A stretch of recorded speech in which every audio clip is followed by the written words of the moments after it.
ఆ ముగ్గురు పెద్దలు ఎవరు? రాజ్యసభ అభ్యర్థులపై కసరత్తు, టీడీపీ సీనియర్ నేతల్లో మొదలైన సందడి. టికెట్లు ఆశిస్తున్న పలువురు సీనియర్లు తిరిగి బీదాకు పట్టం.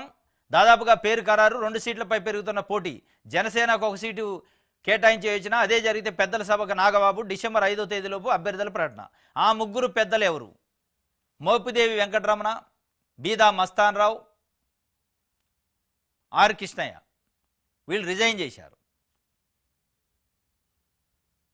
ఏది రాజ్యసభకి. ఆ రిజైన్ చేసిన ప్లేస్లకి ఇప్పుడు ఉప ఎన్నికలు వస్తున్నాయి. డిసెంబర్ 5 లోపు ప్రకటించాలి. దాంట్లో ఢిల్లీ పోయి 2 రోజులుగా పవన్ కళ్యాణ్ గారు డిప్యూటీ సీఎం అక్కడే మకాం వేసిండు. నిన్నటి వరకు ప్రజల గురించి రాష్ట్రం గురించి పోయిండేమనుకున్నారు. ఆయన రాష్ట్రం గురించి ప్రజల గురించి పోయినట్టు వార్తలు రావట్లే. నాగబాబు గారు వాళ్ళ బ్రదర్ కోసం పోయిండు. రాజ్యసభకి మా బ్రదర్ను పంపించాలి, ఏం చేస్తారో చేయండి అని అమిత్ షా దగ్గర కూర్చొనిపోయి బీజేపీ అధిష్టానం పెద్దల దగ్గర కూర్చొని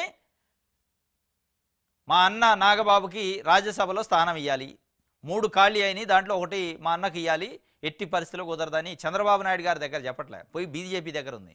ఎందుకంటే ఈ చిలక జాతకం అక్కడ ఉంది. ఈ రామచిలక జాతకం చంద్రబాబు నాయుడు గారి ఈ చిలక ఊపిరి ఎక్కడుందంటే అమిత్ షా దగ్గర ఉంది. ఇక ఆడబట్టుకొని ఢిల్లీలో కూర్చొని నాగబాబు గారికి ఒక రాజ్యసభ సీటు 3 ఇట్లు అయిపోయింది.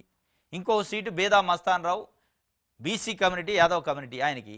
ఇంకో సీటు నాకు తెలిసి గల్లా జయదేవ్కి ఇస్తారా, ఇంకా కొంతమంది రేసులో ఉన్నారు, మరి వాళ్ళకి ఇస్తారా, గల్లా జయదేవ్కి ఇస్తారా అనేది ఒక చర్చ నడుతుంది.